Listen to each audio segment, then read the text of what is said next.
अस्सलामुअलैकुम दोस्तों, यहाँ पर ताज़ा तरीन और अहम तरीन ब्रेकिंग न्यूज़ से आपको आगाह कर दें। महकमा मौसमियात ने एक बार फिर मुल्क भर के लिए बारिशों की नई पेश गोई जारी कर दी। ये बारिशें मुल्क भर में कब होंगी और कितना बचे होंगे और कब ख़त्म होंगी और कौन कौन से इलाकों में ज़ोरदार होंगी, मुकम्मल तफसील से आगाह करूँगा इस छोटी सी वीडियो में। इसलिए आपने इस वीडियो को आखिर तक लाजमी देखते रहना है।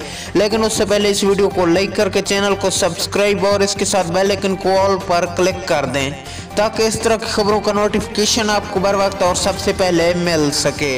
जी हाँ दोस्तों, आपको आगाह कर दें, महकमा मौसमियात ने कराची के लिए बारिशों की पेश गोई कर दी। ये बारिशें आइंदा 2 दिन के बाद कराची में दाखिल हो रही हैं और कराची में कुछ दिन तक बरसती रहेंगी। और आपको बताएं कि महकमा मौसमियात ने जनूबी पंजाब, लाहौर, इस्लामाबाद के लिए भी बारिशों की बड़े सिलसिले की पेश गोई जारी कर दी। पाकिस्तान के बड़े बड़े शहरों में ये सिलसिला अगले 8 दिन तक मुख्तलिफ इलाकों में बारिशें बरसाता रहेगा।